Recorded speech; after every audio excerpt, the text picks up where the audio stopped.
अक्षय तृतीया ही 30 April रोजी आलेली आहे. 3.5 मुहूर्तांपैकी एक मुहूर्त हा अक्षय तृतीयेचा मानला गेलेला आहे.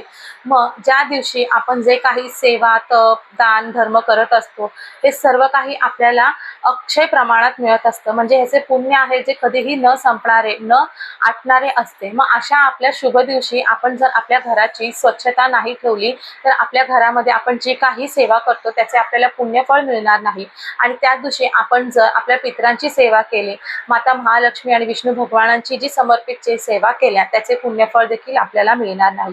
अशा काही वस्तू असतात आपल्या घरामध्ये ज्याच्यामुळे आपल्या घरामध्ये नकारात्मक ऊर्जा ही भरपूर प्रमाणात वाढत राहते. मग अशा कुठल्या गोष्टी आहेत तर सर्वात प्रथम घरामध्ये आपल्या असतो तो झाडू. झाडू म्हणजे आपण जो वापरत नाही आहे, तो तुटलेला वगैरे झाडू आहे आणि तो आपण तसाच ठेवलेला आहे, त्याच्यामुळे देखील आपल्या घराला दारिद्र्य लागते. त्याचबरोबर आपल्या घरामध्ये जर ढीगभर चपला असतील ते आपण वापरत नाही आहोत, तुटलेल्या वगैरे चपला असतील त्याच्यामुळे देखील दारिद्र्य लागते. आपल्या देवघरामध्ये जर आपल्या देवांच्या मूर्ती, प्रतिमा जर काही विस्कळीत वगैरे झाल्या असतील तर त्याच्यामुळे देखील आपल्या घरामध्ये दुःखाचे सावट नक्की येऊ शकते. त्याचप्रमाणे अजून अशा कोणत्या वस्तू आहेत आणि त्याचप्रमाणे आपल्याला कुठल्या वस्तू आपल्या घरातून बाहेर काढायच्या आहेत त्याच्यामुळे आपल्या घरामध्ये नकारात्मक ऊर्जा निर्माण होते, तर आपल्याला ह्या सर्व इन डिटेल व्हिडिओ आपल्या या चॅनलवरती मी अपलोड केलेला आहे.